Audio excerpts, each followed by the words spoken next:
News headquarter.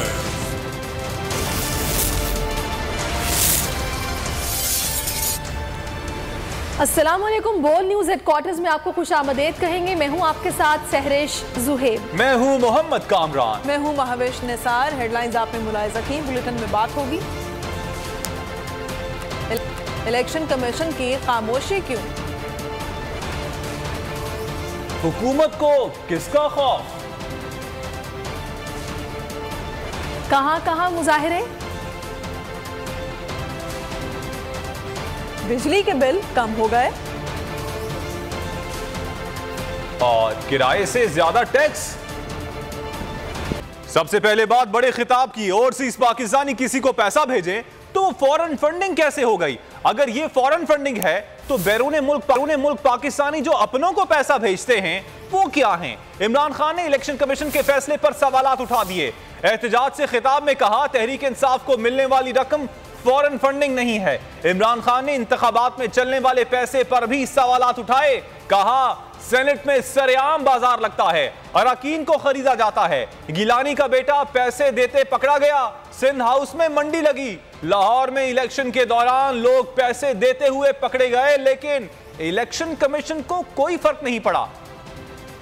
अब ये जो इलेक्शन कमीशन कह रहा है, जहां तक मुझे ये समझ आई है, ये अगर आप इसको गौर से देखें तो ये कह रहा है कि बैरून मुल्क की से पैसा इकट्ठा वही गलत है। ये तो कह रहा है वो फॉरेन फंडिंग है। मुझे ये समझाएं कि अगर ये फॉरेन फंडिंग है तो ये जो पाकिस्तान को 31 अरब डॉलर बैरून मुल्क पाकिस्तानी रेमिटेंस भेजते हैं वो क्या है फिर? अगर वो पैसा ना है तो पाकिस्तान अगले दिन बैंकरप्ट हो जाए। मैं जब पॉलिटिक्स में आया तो 14 साल तक हमारी पार्टी छोटी रही। वो क्यों छोटी रही? क्योंकि बड़ा मुश्किल था पैसा इकट्ठा करना। और तो मैं तो पहले दिन से इन दोनों को माफियाज को चैलेंज कर रहा था, तो हमारे लिए पैसा इकट्ठा करना बड़ा मुश्किल था। पहली पार्टी जिसने पाकिस्तान में पॉलिटिकल फंड रेजिंग की वो थी तहरीक इंसाफ। इन दो पार्टी से पूछें कि इन्होंने क्यों नहीं फंड रेजिंग की? क्योंकि इन दो पार्टीज को कोई पैसा देगा ही नहीं। दुनिया में मैं गया, हमें बुलाए, हमने अपने सेल्स क्रिएट किए। पीटीआई अमेरिका बनी, पीटीआई बरतानिया बनी, थोड़े थोड़े पैसे शुरू किए। इस तरह हमारी पार्टी ऊपर आनी शुरू हुई। सेनेट के इलेक्शन में पैसा चलता है। सेनेट के इलेक्शन के अंदर एमपीज को खरीदा जाता है। हर जगह नहीं, कई जगह बहुत ज्यादा पैसा देते हैं। हमने अपने 20 एमपीज को पख्तूनख्वा से निकाला जो बिके सेनेट के इलेक्शन में। उनकी तस्वीरें भी चली कि वो पैसे 5-5 करोड़ रुपया उनको दे रहे हैं, उनकी बल्कि वीडियोस भी चली।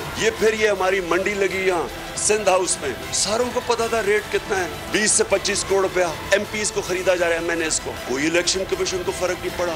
इलेक्शन कमीशन क्या तरीका है, इससे कैसे कौम गुलाम बनती है? क्योंकि ये लोग वोट किसी को डालते हैं, इलेक्ट किसी को कर देते हैं। इलेक्शन कमीशन ने इस तरह का बना दिया है कि इसके जरिए आराम से कंट्रोल हो सकती हैं हुकूमतें। 2.5 साल कोशिश करता रहा कि इलेक्ट्रॉनिक वोटिंग मशीन आए। इलेक्ट्रॉनिक वोटिंग मशीन से फायदा ये होना था कि ये जो कंट्रोल करते हैं ना खुफिया हाथ बैठ के रिजल्ट, वो नहीं कर सकते उससे, क्योंकि जैसे ही इलेक्शन पोलिंग खत्म होती है बटन दबाते और रिजल्ट आ जाता है सामने। अब बटन के मुताबिक इस एनजीओ जो इलेक्शंस के तज्जिया करता है, जो इनके ऊपर सर्वेज करता है, उसके मुताबिक 163 तरीके हैं इलेक्शन में पाकिस्तान में धांधली करने के, और 163 में से 130 तरीके खत्म हो जाते हैं इलेक्ट्रॉनिक वोटिंग मशीन से।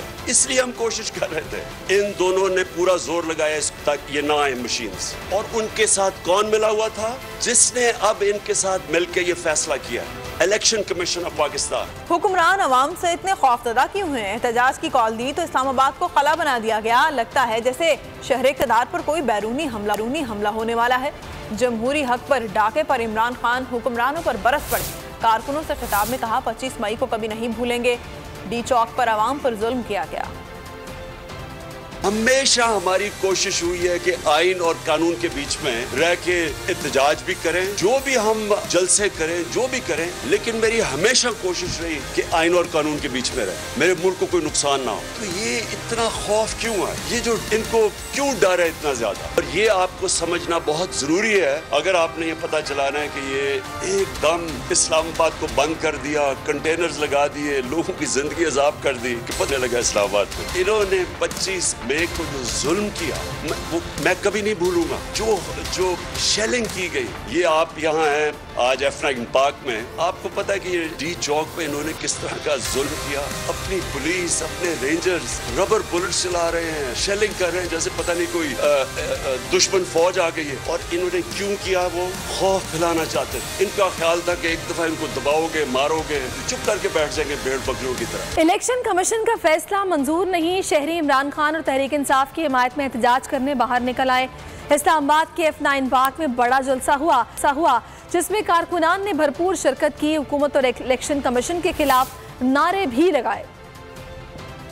इलेक्शन कमीशन का मुतनाज़िया फैसला, हम नहीं मानते, हम नहीं जानते। ममनुआ फंडिंग केस के फैसले के खिलाफ तहरीक इंसाफ के काफिले पहुँचे। F9 पार्क में बड़ा एहतजाज हुआ। कारकुनों ने हुकूमत के खिलाफ नारे लगाए। खवातीन और बच्चे भी एहतजाज में शरीक थे, जिन्होंने कहा ये फैसला मंजूर नहीं, ये इलेक्शन कमिश्नर मंजूर नहीं, ये हुकूमत भी मंजूर नहीं। इन्होंने इतना गलत फैसला दिया है और जिसमें कुछ भी नहीं निकलना। अब देखिएगा, हमारा जज्बा ऐसे ही है, गर्मी हो या सर्दी हो, हम ऐसे ही करेंगे और किसी भी हद तक जाएंगे।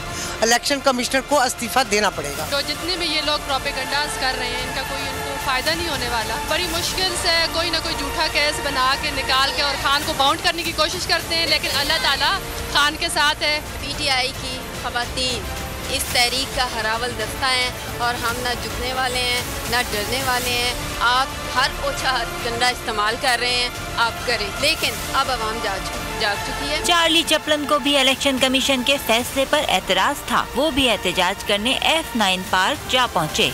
मोहम्मद अली जिन्ना के बाद अगर पाकिस्तान में कोई लीडर है तो वो है इमरान खान। एहतजाज से पहले ही इमरान खान की मकबूलियत से खौफजदा हुकूमत ने रेड जोन को वॉर जोन बना दिया था। हर जगह नाके और बाड़े लगाई गयी, पुलिस की भारी नफरी तैनात की गयी, शहर इख्तिदार को कंटेनर्स का शहर बना दिया गया। जल्द सिलेक्शन कमीशन घर जाएगा। अब पाकिस्तान के मुस्तकबिल के फैसले पाकिस्तानी कौम ही करेगी। PTI रहनुमा असद उमर का इस्लामाबाद एहतजाजी जलसे से खिताब।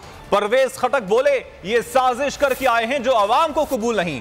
फैसल जावेद ने कहा कि इलेक्शन कमीशन के फैसले में कोई फॉरेन फंडिंग साबित नहीं हुई, हमें यह सुल्तानी इलेक्शन कमीशन मंजूर नहीं।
अक्टूबर नवंबर में इनका धड़न तख्ता हो जाएगा। अवामी मुस्लिम लीग के सरबराह शेख रशीद की पेशगोई। बोल न्यूज से खुसूसी बातचीत में हुकूमत को खरी खरी सुना दी। कहा राना सनाउल्लाह ने इस्लामाबाद को ब्लॉक करके सियासी साख को राख बना दिया।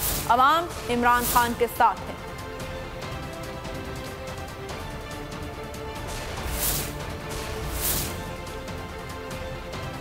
अक्टूबर नवंबर में हुकूमत का धड़न तख्ता हो जाएगा। शेख रशीद का कहना है कि इस्लामाबाद को ब्लॉक करके राना सनाउल्लाह ने सियासी साख को राख बना दिया।